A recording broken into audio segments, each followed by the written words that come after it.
Manhood, brought to you in part by Reboot Sports Drink.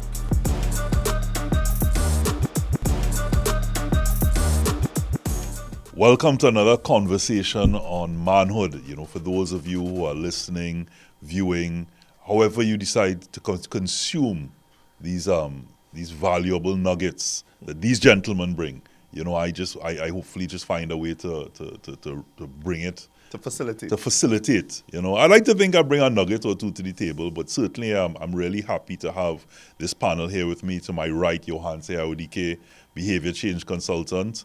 To his right, Troy Hadeed, author of My Name is Love, a really good read. Get yourself a copy. Very apt to today's topic as well. Troy is also an entrepreneur, and he wears so many other hats. And to his right, provocateur. Behavior too, yes. But also it's in some ways, behavior change in terms of just not a consultant. No behavior, just not a consultant or a specialist. I feel like I'm in Lani Devil. But we appreciate you, and Johan say I'm really looking forward to see who of between Troy and Niall, really provoke this conversation here today, because it's a big one. There's a lot of depth in this one, and the topic is, simply put, are we a lost generation? So before I go into the topic, I want to read what I understand. They say after God is Google. Put on the glasses here. So generation names: the greatest generation, born 1901 to 1927. The silent generation, born 1928 to 1945. That's my granny and grandfather, the grandparents. Okay. I think that might be my parents. 1920 to 1945, yeah? So how old would... 45, I'm sure. Yeah. Because my parents born around 1950, so grandparents had to be 40. Then they are the baby boomer generation, born 1946 to 1964, which would be my parents. Generation X, born 1965 to 1980. You fall in with baby boomer or You're on the cusp. Huh? You're on the cusp there, right? The white hairs don't lie, right? So Generation X, born 1965 to 1980. I own up that. I am a Generation X. I like that, Gen X, as a ring to it. Millennials, born 1981 to 1996. Generation Z, born 1996 to 2012. And Gen Alpha, born 2013 to 2025. So the topic really today is going to be surrounded around millennials and Gen Zs. So it goes on to talk about that millennials expect faster customer service, and Gen Zs tend to be better at accepting delayed gratification than millennials, right? Millennial customer service expectations are higher than Gen Z customers. Now, we're not saying that this is exactly how everyone feels, But that's So interesting. So like we say, we're not speaking on behalf of all brothers and sisters. We are a few men talking to everyone. Yeah, we train on things too. So it's the same thing, that we're not saying that all millennials, someone might be listening to this and going, that's not how I feel.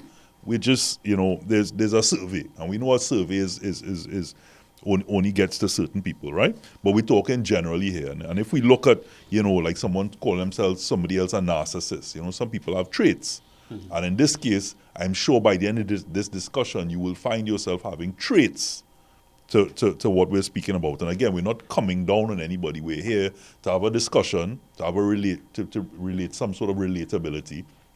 And then from there, hopefully, to provoke some thought for better and more positive behavior. Yeah? So it goes on to say, what is important to Gen Z is whether they feel like their life matters and they're making a difference.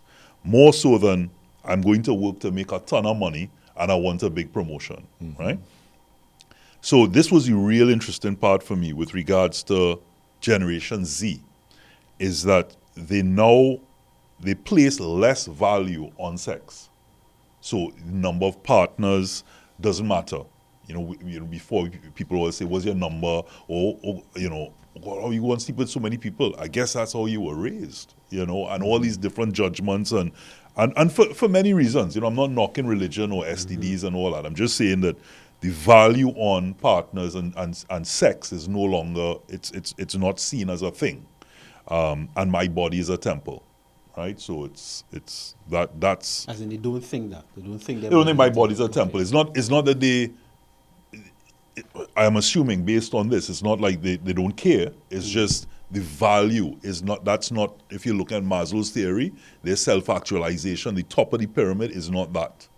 But again, we're not speaking. Well, I'm glad you highlighted this, because every time I think about the generations and try to categorize it, I have to pull out my phone and look at this every time. Every time. And I don't know if that's a good thing or a bad thing, because sometimes, yes, I know we could categorize everything, but sometimes I don't want to categorize it. I mean, I just have a friend or relating to somebody who is either older than me or younger than me.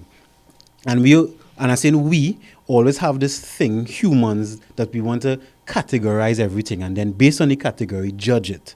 And most times, judge it negatively. It's not in a positive way. So something wrong with the Gen X, that's above me. Then the Gen X thinks something wrong with the millennials. Then the millennials think something wrong with Gen Z. And then Gen Z might think something wrong with, was the last one? Generation Alpha. Yeah. Right? And so is it then that we're almost saying that, everyone has these narcissistic traits? There's always somebody else to blame. Well, yeah, that's a good one. And to even understand, and I've seen this loosely for something we could discuss. Every generation is a result of the other the previous generation. Correct. It's like cause and effect. I'm not even saying fault. Cause and effect. Because if one generation was silent, that means the next generation was a little loud. Right? That's baby boomers. I think they were more that's hippie or gypsy. No, that's wrong. But the baby boomers, they were a little louder. No, I don't remember. But if it's the hippie not time, the generation. If you don't remember, you're growing up. You're time. No. All right. Just check. All right. Right. And then each generation is the result, whether it is a positive thing or negative thing. But I would say all generations, this is my opinion, are more intelligent than the previous generation. If we're doing something right. So wait, not even that. What I want to, are you saying that we are a lost? No, so my I don't agree with that. We are you're not agreeing with that, Troy. Right. Nah. I also want to say that I, like your hand say, I am timeless. So I don't really connect to any of these things. Generation and labels of generations, right? And I want to say, I'm going to say the same thing your auntie just said, but in a different way. I am responsible for all that comes after me and around me. So for the older generation to blame the younger generation for something, check yourself, because you shaped that generation. So what about your system and your conditioning and the things you accepted as normal shape that generation that you have a problem with? You shape them. So, and that's a responsibility we all have to take on, is we have to look at what is our contribution to society, to conditioning, to what we consider normal, right, within society. And what is it that my generation might be doing that is shaping a future generation in a way that I consider might be misaligned? How did I contribute to that, right?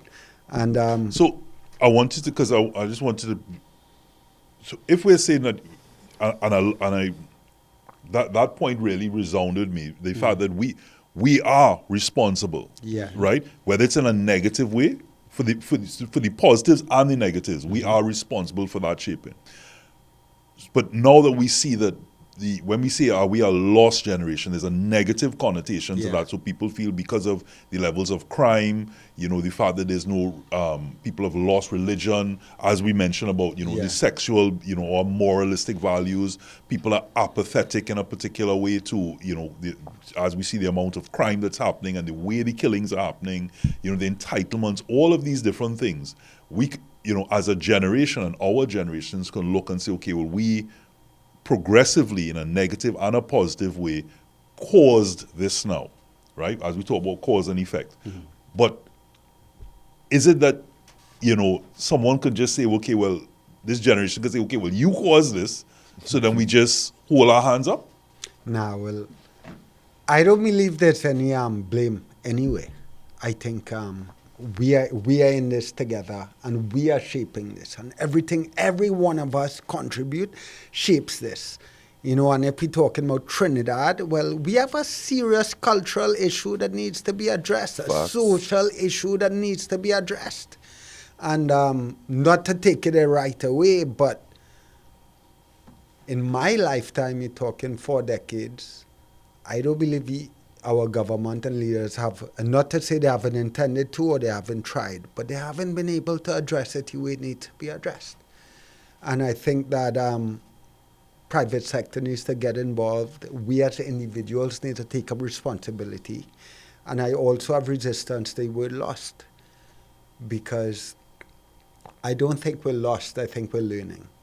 Learning and unlearning.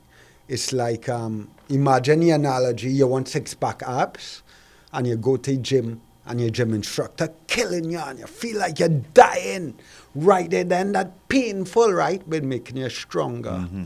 And I feel that maybe on an emotional, mental, spiritual level, as a collective, right now, we're doing that. We're in that 6-pack ab stage. We're getting drilled. And we just have to really look at how we get out of it and what we have to learn through it all. So you know? you're saying this is almost like a metamorphosis to Yeah.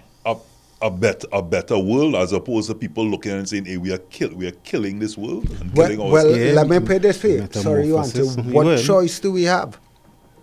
What choice do we have? We have to evolve. And we have to choose to believe that, and we have to do everything we can every day to try to create a better world. What choice do we have?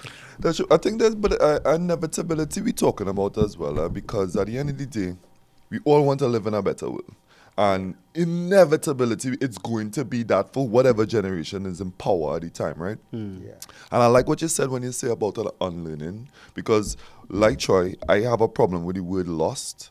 And for me, I think it's an unlearning that each generation is happening, because the generation before them was trying to impose what they have learned before onto the generation after. And I think that disconnect what happens is that there's an overstay. Every generation happens. So it had the silent generation. Of course, the next generation is boomers. You know, there's an explosion after the silence. So with that overstay that's always happening, the reason why the next generation after the millennials, they don't put so much emphasis on sex, because the generations before us in the love movement, that was a big thing. Then of course a lot of divorces were happening. So we don't want to make the mistakes of our parents.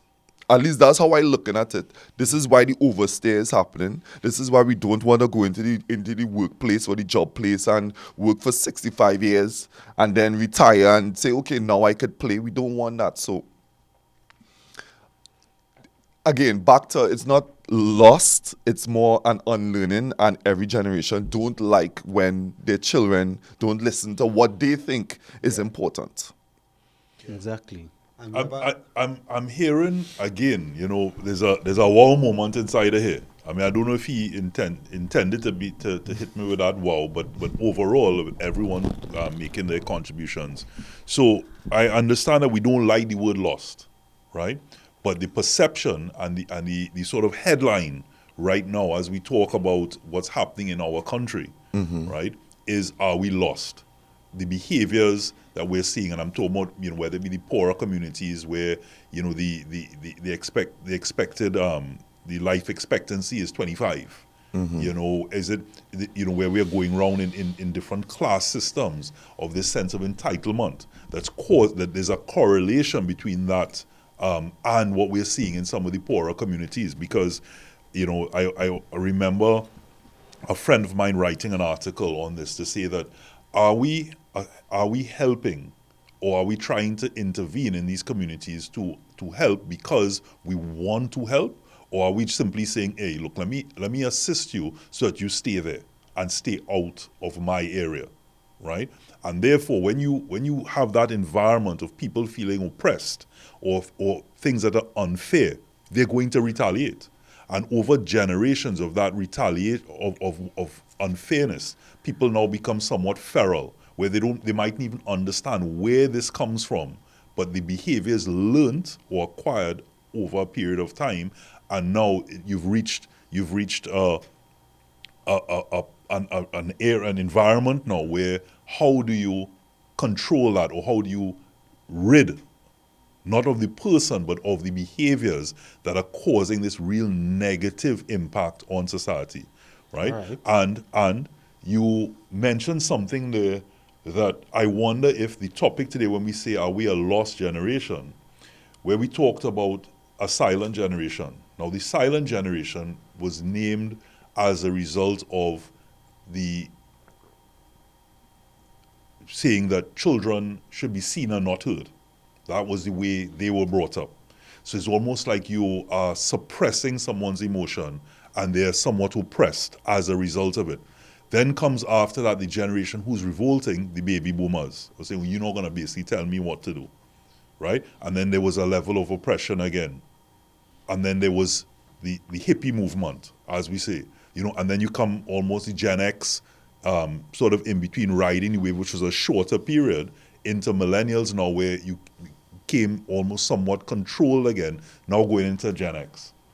That's again almost revolting to that and saying we're going to do something different. I am a unicorn. I am this, I am that. So even though it might be seen as ridiculous, it's like on the total opposite end of the spectrum. So are we saying that basically we're as humans, we're just not meant to be oppressed? We're not meant. Humans are dynamic creatures, and as we say that, we go into a break, but understanding humans are dynamic creatures. So therefore, one generation cannot be the same as the next generation, even if that generation trying its hardest to keep it that way. So this is Manhood. Thank you very much for viewing so far, and we'll be right back.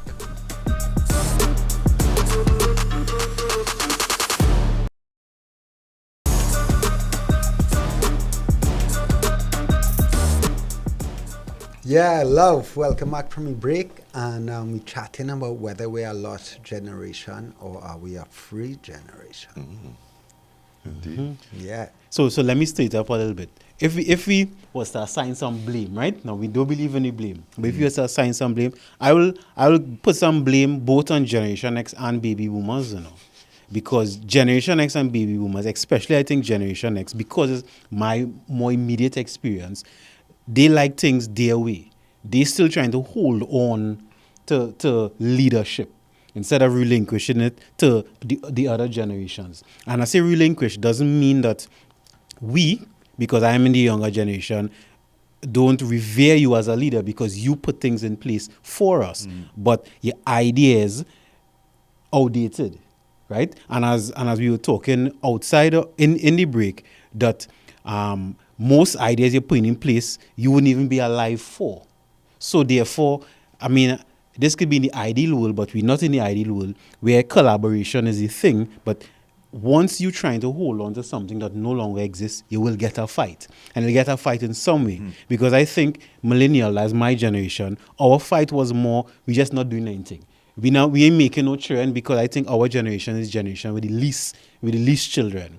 We ain't making no children, we ain't getting married, we ain't doing nothing, we ain't going on to work nowhere, we ain't going to work nowhere, we're not doing nothing. So we were more apathetic, and we took, let's say let's call it a passive approach, a passive resistance, versus, as you were saying, the Gen Z and the Gen Alpha taking a more violent approach to it. But both, Aggressive. what was that? So Aggressive. So let me before you go on, let me put because in context, because I said that at the break. So to our viewers, what I was referring to is that a lot of times we look at a lot of these riots and revolts and things that we see, even during any sort of climate change summit or conference, and we look at them and go, look at this lost generation, look at this behavior. And it was pointed out to me, and it was so apt at that moment, that what they're doing, they're not lost, they're not unruly, they're simply trying to survive. There's this saying that they say, plant a tree for which shade you may never experience. And that's set in a positive light. But what about the negative side to that? These individuals are doing things that are probably not going to affect them. It's going to affect these same quote unquote unruly children that we're seeing who are throwing paint on statues and on buildings and so on. And they're trying simply to say, stop what you're doing, because I am the one that's going to live in famine. I am the one that's going to live with these weather patterns and, carbon emissions and all of these different things. And also, if I choose I want to have a child, I am the one that's going to have to raise a child, and that child is also going to have to deal with the effects of something that you're doing now. And it gave me so much pause and clarity into the perspective of not unruly, they're trying to survive based on the decision that you're making now. Yeah. I feel it's important to mention that you was having a conversation with a 17-year-old about that topic. I feel that's the only thing that you missed. Yeah. And that's why it came. That's why it came That's up. what came. So that means the millennials, the Gen Z in general, for fighting in nonsense, the Gen X and the baby boomers do, because they create things, right? And again, I've been a little bit devil's advocate here, because I still appreciate all foundations that was brought, because the things I learn, of course, is what they taught me. But if I'm being a little real here, the Generation X and the baby boomers, they like things their way, and they want to live forever. I'm gonna have to interject. We all like things our way. That is human nature. Yes or no, It's human Some nature. Human generation, nature had like for me. Human nature evolved. No, but we all like things our way. Yeah, That's but I just could the still reality of allow life. people like the Gen X and the Gen Z, sorry, and the Gen Alpha. You all could do all the thing, I'm not trying to make all you do anything, even though I want my life a certain way. Right. Okay to you do your thing. Let me see what it look like, versus the generations above me. They didn't have that at all. I want things my way, and you have to do things my way.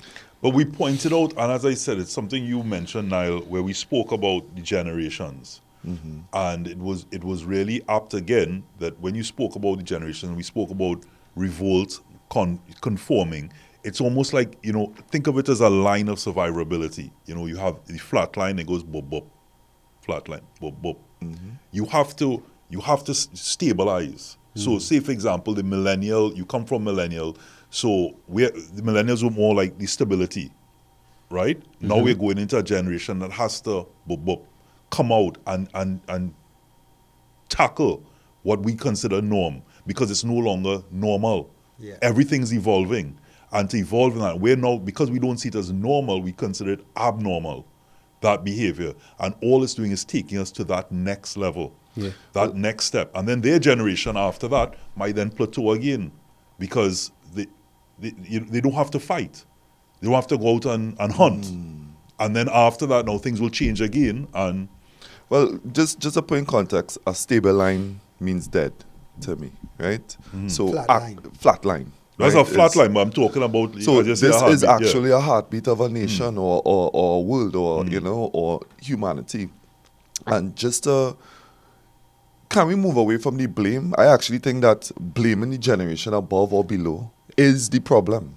I think the Remember I actual. said I was just stirring things up. I No, don't no, really for believe sure. in the blame, but No, go no, ahead. no, Well, he also I- mentioned cause and effect.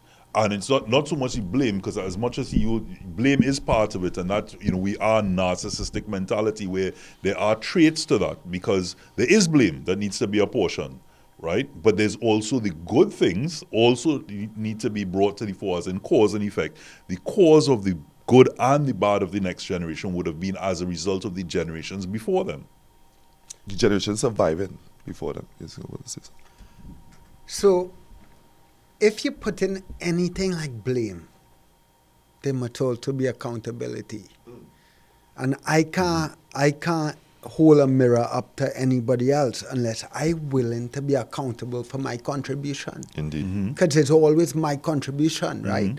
And I agree that let's remove blame altogether. It's real simple, Every word, action, and thought contributes to the world we live in. Each one of us. Every single one of us. Yeah. So, if I want to change your mind, right? There's a difference between changing your mind and changing you on a heart level. Okay. The second I start to blame you or judge you, I lock it down. we get in this. I lock we it get down. in this. I lock it off. But I want to understand, well, why you feel that way? What made you feel that way, and what conditioning have you experienced Because I got come and tell you how to be or how to do. I want to understand what you're experiencing to see, all right, well, how can we make different choices? Okay. Because here's the reality. Everybody want to be safe, secure, loved, live in a happy world. Not everybody have to drive a Range Rover and live some luxurious life. But right now we're living in a space, and let's talk Trinidad, we're living in a space and a society and a country where I will go out on an edge and say, I would say the majority of our people in some way lack a sense of safety and security. Facts. They don't feel like they are part of a collective. They can't see a future. So how I supposed to give a You want me to care about a society and a collective that never actually cared for me in the first place? Fairness and unfairness coming Yeah. down to it. You know, and as you mentioned that, you know, about, you know, not everyone has to drive a Range Rover. You know, like when the journalist asked Bob Marley, are you a rich man? You know, and he asked him, like, what is rich? Is it materials? You know, or how do we perceive it as? What we perceive it as? Somebody like you know, we know of some billionaires and millionaires who have passed. Let's look at Steve Jobs. You know, in his dying moments, you know, would he ever consider himself being rich as in the billions that he had, or if he had good health, you know, a good family life at that point. So when we look at generations and we talk about that fairness, and we come down, you know, I like to quote, you know, I refer to Maslow's theory, the basic needs and the fundamentals, shelter, safety, you know, love, those two things that humanity wants, which is to be enough and to be loved, is not happening. Yeah. But sometimes is it a necessary evil to get us as a movement, as a generation to the next level? I would say yes or no. It's a necessary evil because if we, I'll even go generation after me, if we and they not getting it, then they have to find a way to get it. And in finding that way, that's how they will evolve. So that's the yes part necessary. The no necessary part is because, of course, I'm not speaking about all members of the generation, but if analyzing it, right, I'll say there was the one before me, Gen X. Right? Some of their methodology was to withhold. If you're not doing what I want you to do, then I will withhold these things from you. So therefore, it trickled down into the generations. If you're not following what I say to do, then I will withhold. And that withhold, I don't know, with that withhold meant create what we have now, where people have to fight for it, and literally, and sometimes the Generation X don't like that. Yeah. It's because I withhold it from you and you can't fight back, and you shouldn't fight back. So now you are the problem, not even identifying that we were part of the problem. And again, we're not necessarily assigning blame, but if we go in cause and effect, and I like what you say about accountability, because if I come into my generation now, because I think my generation will like, well, we're not doing nothing then, right? We didn't mentor the generation after us, because if you want to do that, you do that. If you want us to do this, we're not doing anything. So we just kind of hands off. So because of that hands off approach also, the generation after us didn't get that guidance. So Interesting. this is, and I appreciate everything you said there, Johansen, and of course even the you know, opening segment on Salvo and this one, it really gave some insight. And also all of these generations is transition. So in the millennials and the Gen X in particular, there was the transition from 8-track and record players to the technology that we have. Millennials are now with Gen X. There's less appreciation for that because it just was there, right? So, you know, there's social media, internet. Now, first it wasn't just there. Because we grew For up, I think it's millennials, teeny for for No, millennials. I'm saying millennials in terms of, specifically, maybe, okay, let's talk about Gen Z, right? You grew up in an era of the technology of cell Gen Z, phones and yes. things like that. So any advancement is not really that it's not like a wow moment because you know it was always there. For someone like myself who, like I said, you know, when they had beta and VHS and these players coming out on black and white to color TV and now all this technology, I keep getting wowed by the advancement in technology, right? So like I keep going about the bop, there's the flat, and there's this different areas in technology. what I want us to use the rest of this show to get to is again, we understand that we've the appreciation that we're not a lost generation. Agreed, Troy? Agreed. But as I said, we're not speaking on behalf of everyone, but there is the headline and there is that belief in Trinidad and Tobago by persons in conversation, etc., that, hey, you hear it all the time, we are a lost generation. And by that, we are referring to the levels of crime, our morals, people turning up for, with regards to religion, all of these things. So I want to bring it back down to home, right? And what did you said about something about being abroad, about your dance? Dance home before you dance abroad. And so when we look at our levels of crime and criminality and all these different, what is our way back? How do we become sweet TNT? Because we agree we're not lost. So what is the way to be found? Understanding. The willingness to understand. Because let's just say each generation speak a different language than the generation before. But if I don't take the time, if I'm speaking Spanish and you speak in French, I could just say, well, what you saying is stupidness because I don't understand it. But instead, or you lost, yes, I can't even get to you if I'm speaking a different language. But if I decide to take time to figure it out, and I'll give you an example. Clients I have ages 18 and below. Sometimes how they speak to me is based on memes or pictures. So they don't speak to me with words. So what do you mean by this? I would get a meme. What you're trying to, how you feeling today? I would get a picture. And I could always say, well, one to this generation, XYZ, versus, okay, right, versus, okay, what you're trying to say here. And I would even make joke, I say, well, I'm an old man now, no, I don't understand what this meme is. And they would explain it to me. And of course, any knowledge gain is no knowledge loss. So that now that I understand this a little better, I could understand someone else in a different way. And even now, come up with my own way of communicating with them by sending a meme. And they understand me a little better. So I think that's a way of coming back, taking the time to understand. And with that, we will go to a commercial break, and we'll get back to you because it's gonna get spicy already. I have something to start you with. All right, perfect.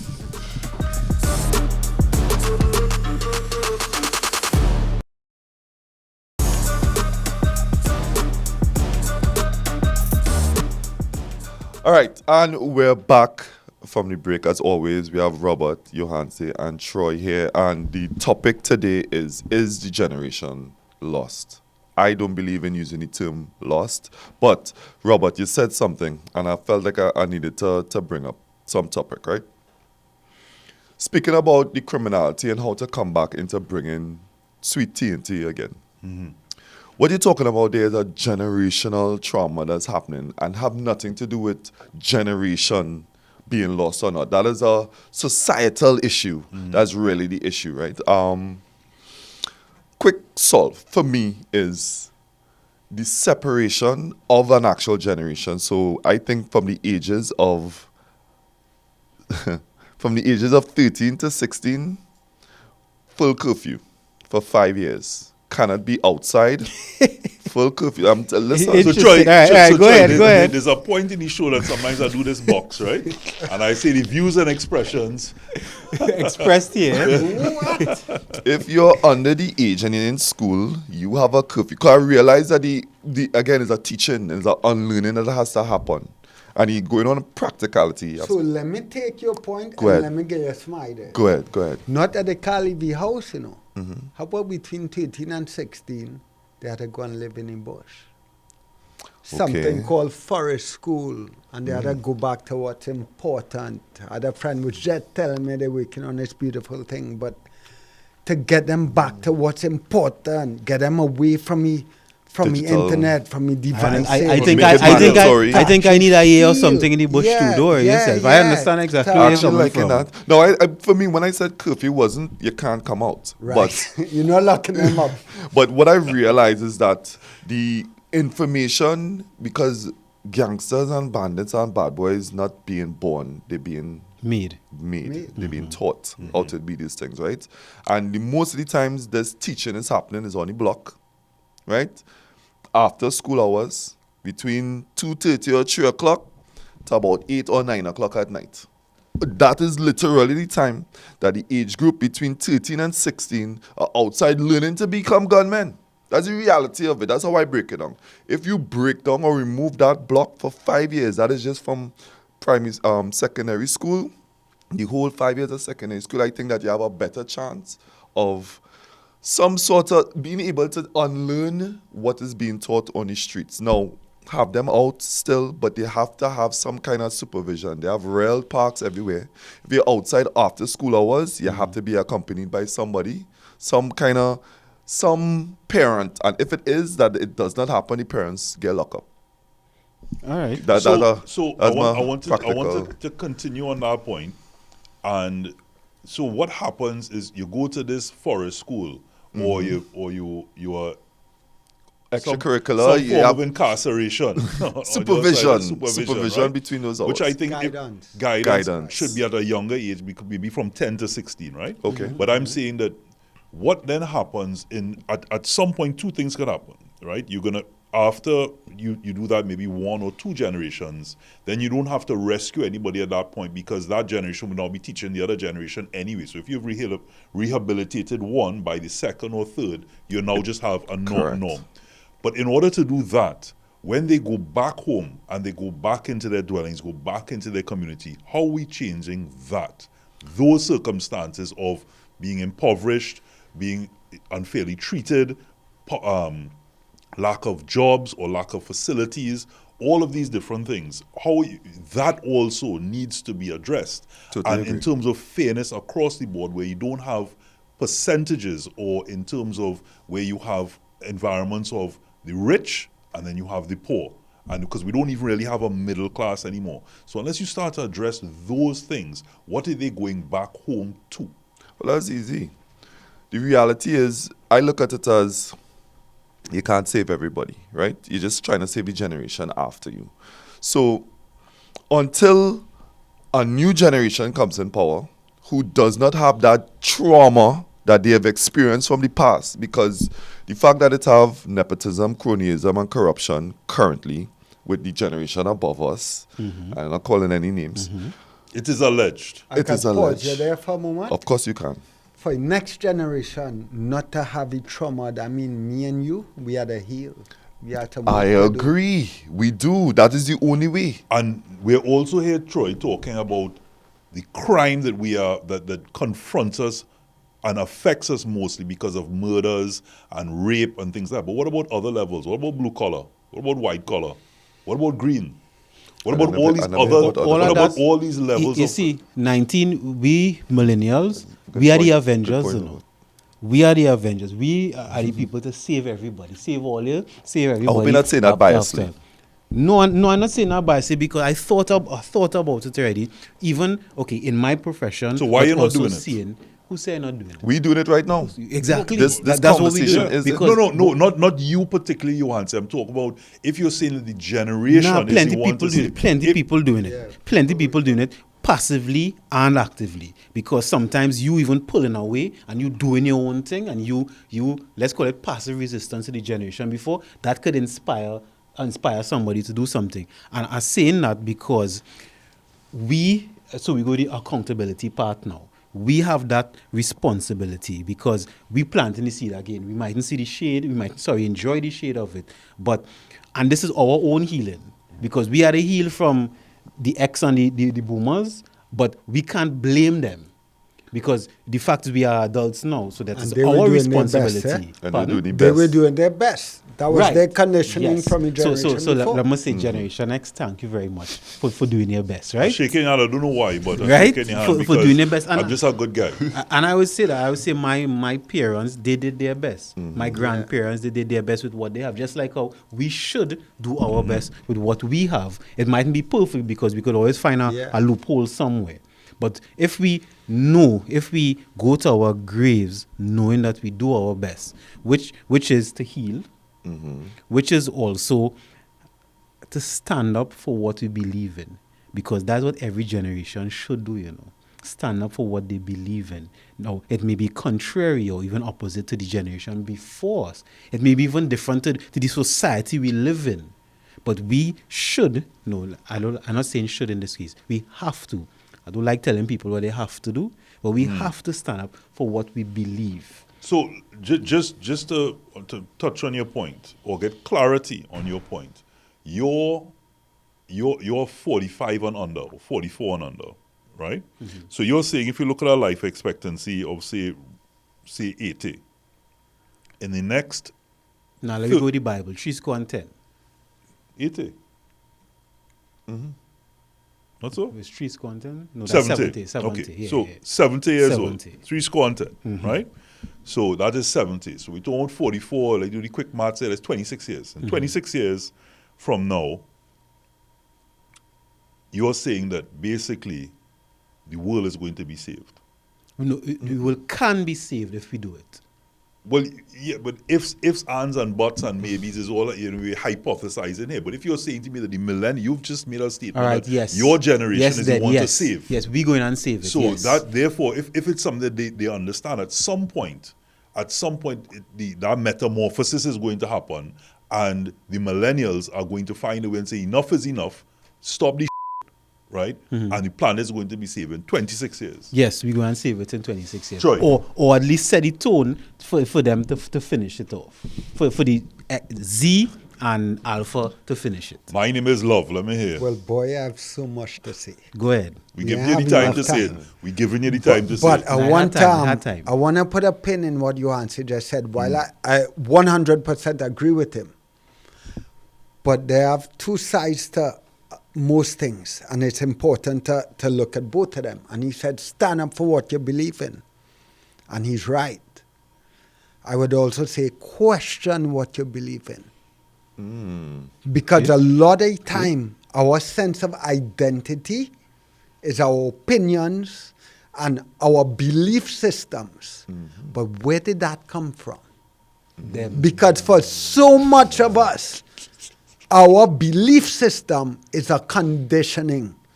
It is something we have been told by our family, our friends, our social circles. And I am telling you, before you stand up and believe it and put your life on the line, question it. I like that. Okay. Who does it serve?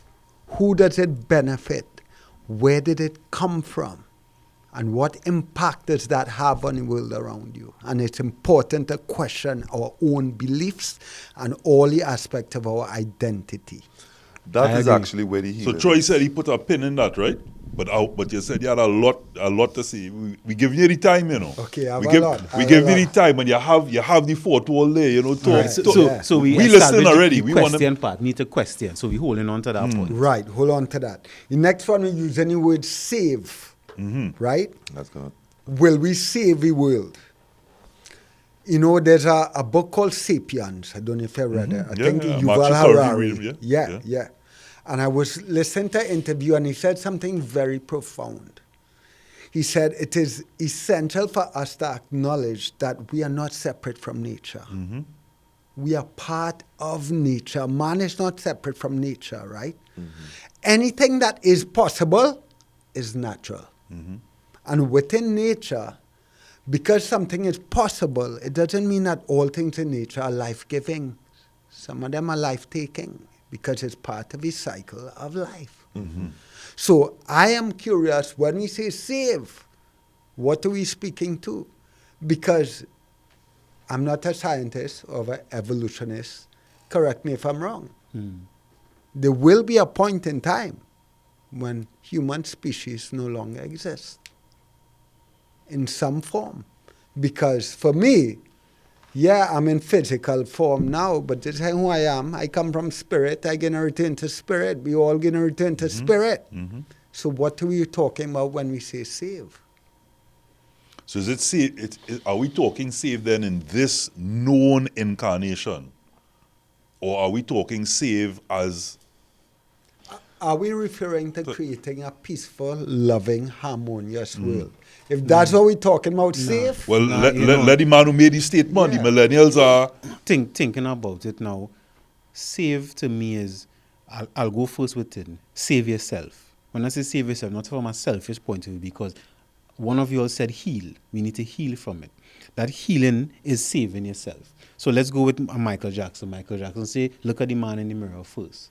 So if I take the time and committed to healing myself, and you do, and all four of us, then we saving ourselves, and therefore our families in itself will improve, because we save ourselves, we saving them, and then it will have a ripple effect and a ripple effect and a ripple effect. So I like what you're saying, because if we're using it only from the external, that I'm coming out here to try to change somebody or do that, then of course you'll have problems. Because I remember there's a quote that says, the problem is the world, but the world is that everybody's trying to fix it.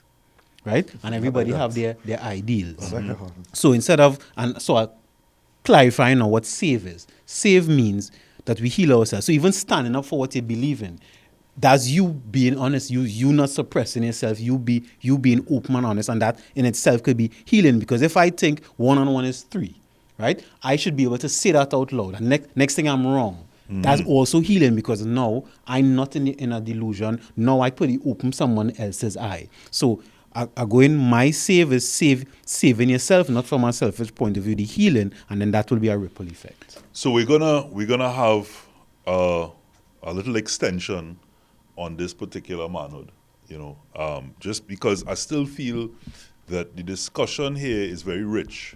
But are we then saying now, based on what everyone's saying, I mean, the interpretation of save, and you've just clarified it to an extent, that what is happening now in this country is a necessary evil to have that change? So in other words, is it that the level of murders, and it's almost like, are we casualties of war? Are we part of a system that these things are happening in order to effect that change, to reach to a point that the good, the persons that are not of that, get to the point that they say enough is enough and stand up and do something about it?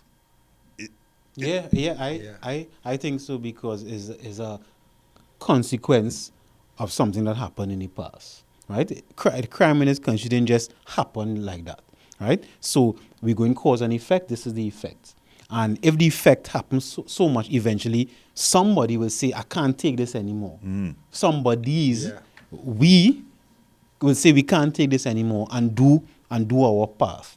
I'll do our part. And again, our part though have to mean always you become a police officer and fight crime. It could be you're doing community service, you're educating the parents. Somebody else could be mentoring the children. Somebody else could be a teacher in the environment. Somebody else could be teaching them life skills, carrying them in the bush. It could be different things, but we have to take a stand against it. So it reaching astronomical levels, because I see the numbers the other day, and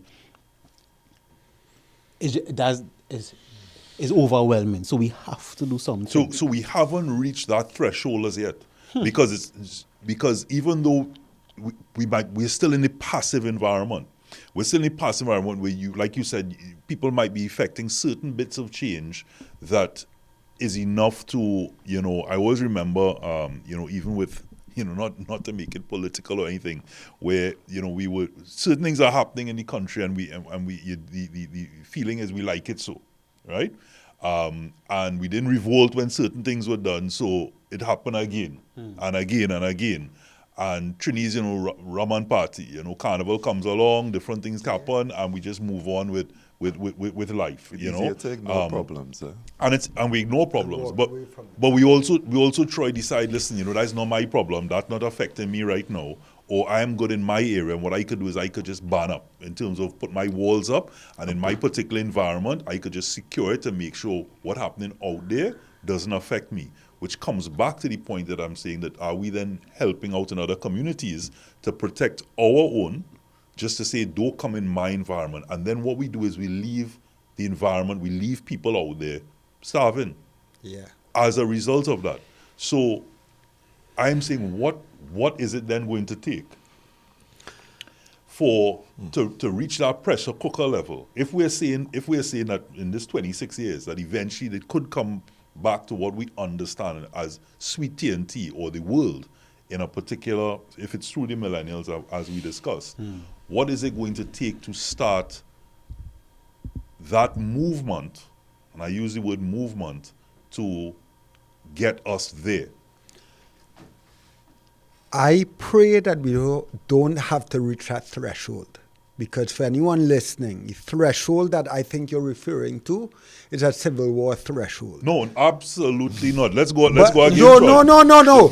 But The let box, me. absolutely not. No. But let me say this. What I'm trying to say. No. What I'm trying to say, it could get a lot worse. Yeah. It can.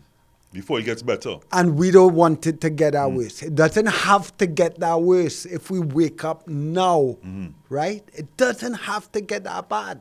But can it really? Is it not at the point now where we're seeing what's happening? And as I said, we're not just talking about crime of murder and things. We're talking about whether it be white collar, we're talking about blue. There's all sorts of the climate, all of these things are happening.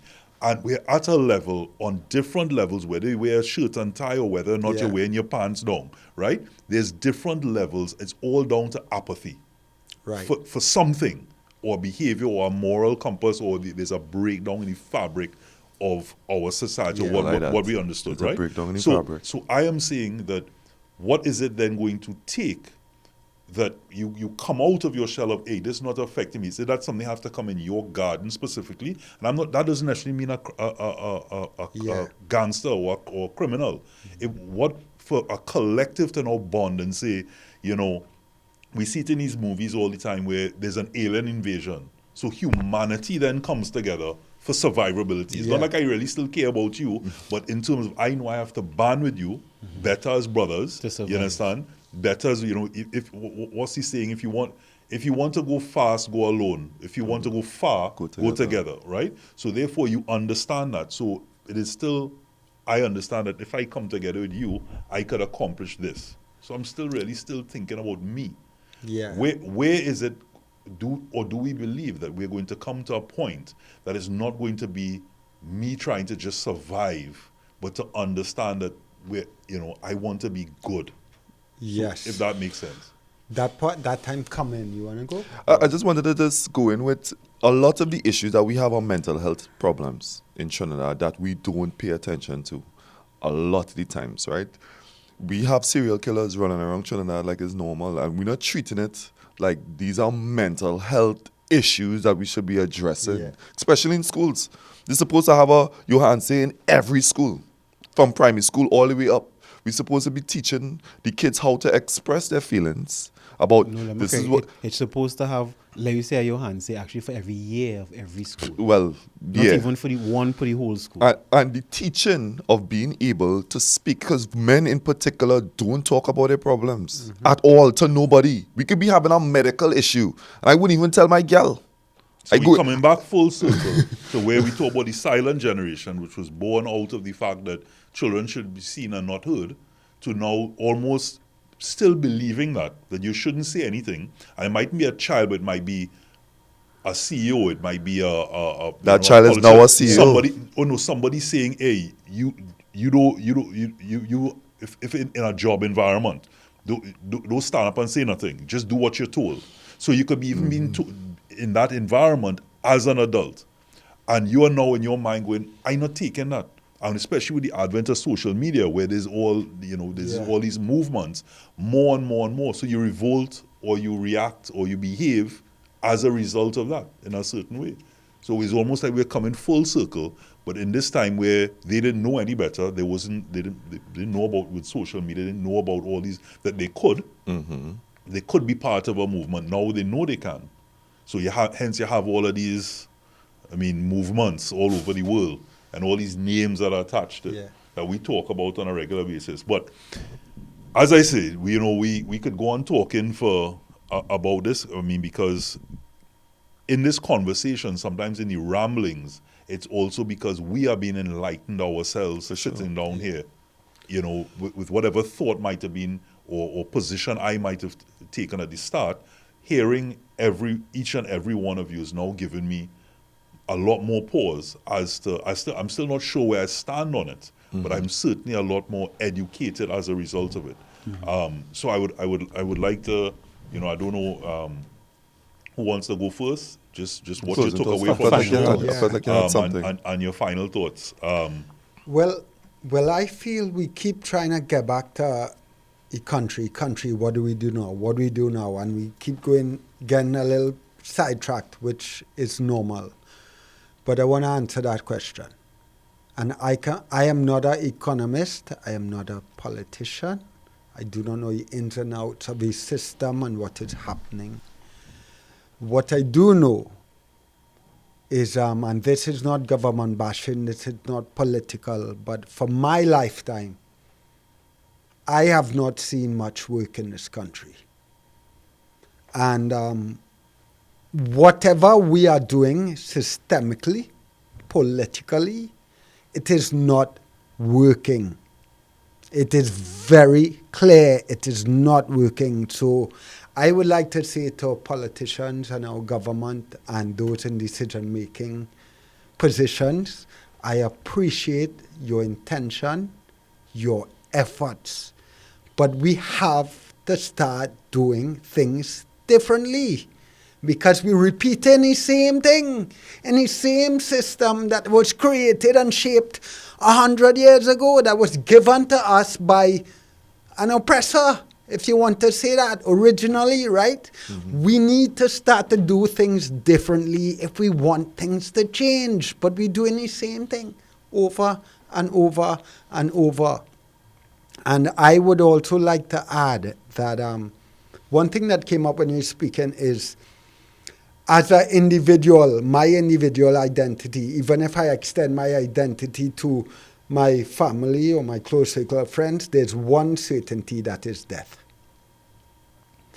But the second I extend my identity collectively and realize I am part of a cohesive collective body, mm-hmm. I become immortal. Mm-hmm.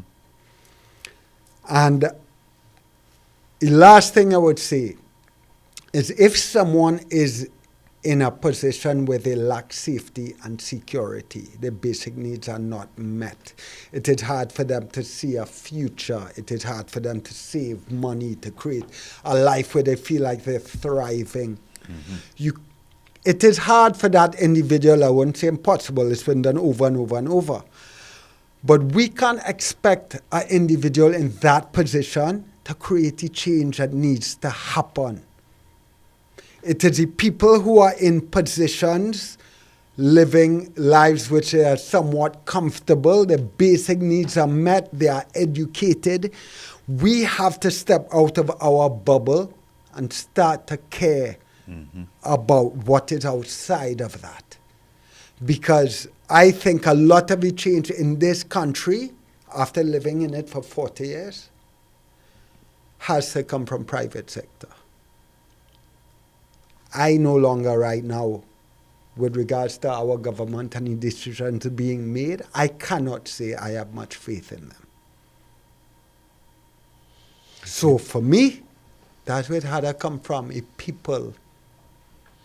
That's where change has to come from. Here's my question. Do you think now, if a 36-year-old becomes the prime minister right now, you think that we would be further along in the trajectory where we want to be? I think the younger generation should have an input and a say. Mm-hmm. I think there's so much that the older generations have to offer, contribute, clearly. But I think they're very stuck in how much time you go in, you have experience with the government, and the question is, well, this is just the way it's done. Mm-hmm. That's how it's always been done. That's part of the problem. That is nonsense. I just want to clarify for the purposes of the show before, because we do deal a lot in Trinidad and Tobago tribal politics, and regardless of what we tend to go down the lines of race, and in this case, I think just to clarify, Troy, and you probably want to express it even further to echo the sentiment that this is not about the incumbent. This is about overall government. So from the start, from independence to now, this is your action. So it doesn't matter whether it was NAR, UNC, it don't matter, because PNM, the evidence showing. The evidence is here. So this is what we're talking about in a general sense. It's not specific, so that nobody goes, "Oh, we're talking about it's the system that is broken." It is the system that is what you're referring to. Okay, 100, because We're not changing a system and the laws, and if you want to call it a box, we're not changing the box in which we operate and we live in.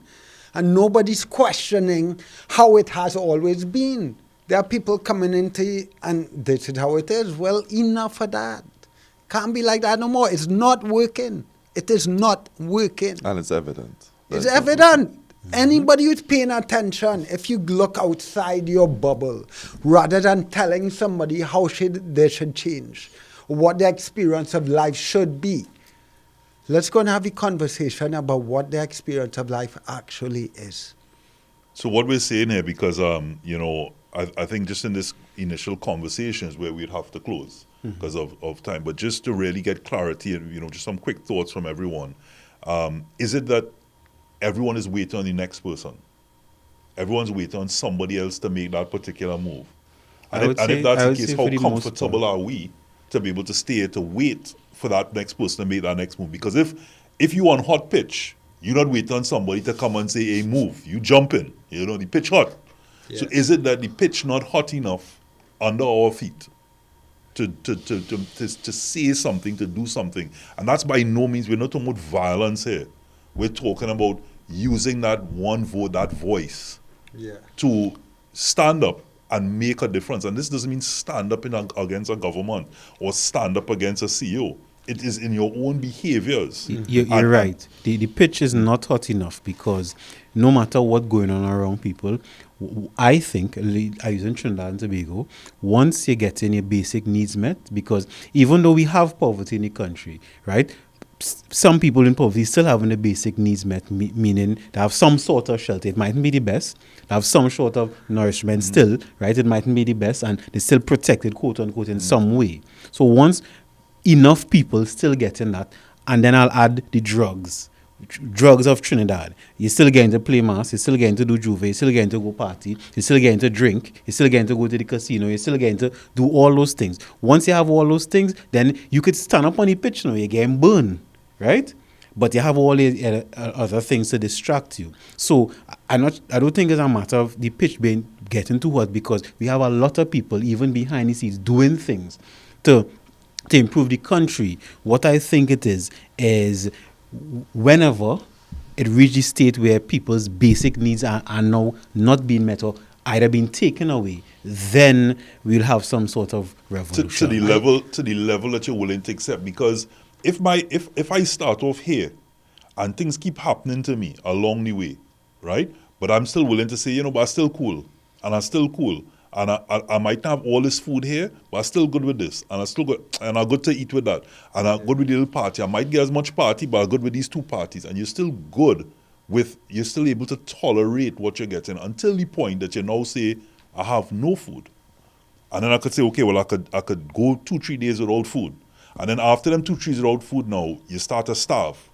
Yeah. As a result of it. And then you start to do something. So I'm saying to you, in that analogy, at what point because while you now starving, you might do something that might just end up getting pitched away. Yeah. Whereas to somebody else now, when does it become, as you quite rightly mentioned, Troy, when do we become immortal? When do we become that collective to not just go to have better living in Trinidad and Tobago, to become better? And the whole purpose of this show is to become better people. Yeah. When does that happen? Right now. That happens right now. When I recognize, I want to talk about basic needs too before I forget. But when I recognize that it is impossible for any one of us to leave this chat as the same people who walked into it. Agreed. That every word, action, and thought I occupy, that every experience I share with anyone randomly on the street, it changes that individual. It creates a programming, a resonance within them. I now live within them. So it's about us acknowledging that every single thing, every post we say on every post we share on social media, every word, every action, every thought that we occupy, we need to bring more intention to that. Because, in this world today, we like to talk about manifestation and want to manifest this and manifest that. Well, you can't choose when you manifesting, That's very convenient. The reality is that manifestation is prayer for one, and you're always praying. That's a whole different podcast probably or interview. We'll have you back. We'll have Yeah, you yeah, back. yeah. But it's like I have to look at every contribution I make because sometimes I manifest it negatively. My actions, words, and thoughts might be creating a negative resonance in people. So that change begins now, right now. And I could go on for a long time, but all this talk about basic needs. I think it's important. It brought to my attention the other day, and I realized that we need to also expand what basic needs means. Because somebody could say, well, the majority of people in Trinidad have shelter, have food. Yeah. Do they have proper education? Do they have opportunity? Do they know what it means to be loved and cared for? And it's easy take for example, somebody could say, well, education in Trinidad is free, public schooling system, everybody could go to school. So then why your children going to private school? And it's not a criticism, right? It's not a judgment. But the reality is that the level of education is different. And the schooling is different. So it's not just about bare basic. It's about we want to uplift and inspire and educate people. So we need to expand what is basic needs, All right. So real quick closing thoughts. My closing is how the generation is not lost, and what we all could do is heal. We understand, at least for the most part, and when you don't, you could come and check somebody like me to help you understand and seek guidance. But we all should heal from our traumas, heal from whatever the generation before, which they were doing their best, right? It's our responsibility now to heal. And as we heal ourselves, then we'll heal each other, and then we can move forward in there. It's not a perfect road, but I think it's one good place to start. For me, I agree with you, Hansi. Generation not lost, but what we should be moving to is an unlearning of the generations, of what some of the lessons of what the generations provided before us that may not align with what the next generation's priorities may be. Perfect. So, and I am encouraged, and I'm happy to hear that we are not a lost generation. And of course, in understanding, the knowledge has helped me understand a lot with regards to where we're at in that cycle. And certain things that are happening sometimes are necessary for other things to happen and to take us to that next level, to help us to think more powerfully, to behave more powerfully. And without attributing blame to anybody, I would say when you like something, applaud it. And when you don't like something, also ask yourself, what did I do to encourage that? What role am I playing to allow that? And sometimes doing nothing is also doing the same thing. There's that saying, when good men do nothing, I don't know if anybody could share the rest of that. I could add one. Silence is consent. So if you stay silent, that means you agree to everything that's going on around you. And we know a lot of it we don't agree to. So in the point of something you brought up there, Troy, where we look at some of these environments and where in criminal activity, right? No one is born bad. This is as a result of the societal influences and environment with which most people have to grow up. And again, we're not just talking about the crime that we attribute to a poorer environment, right? We're also talking about, like I keep mentioning, white collar crime, all these other levels of crime. Are all as a result of it mightn't be as a result of money at that particular point for them, but it can be as a result of the upbringing and the environment and what led them down that particular road. Because the different types of gangs, there's not just a gang, in the streets, the other gangs. And as a result, so we have to ask ourselves as well, as much as we want to be in a particular environment, what are we doing to make that environment better? And I'm happy to say that, I truly believe, within myself, I'm happy to say that I truly believe, and gents, I know that you share the same sentiment, that we are not a lost generation and that we can become what we understand as sweet TNT again. So on behalf of Johanse, Troy, Niall, this was another great, lengthy, but important conversation on manhood.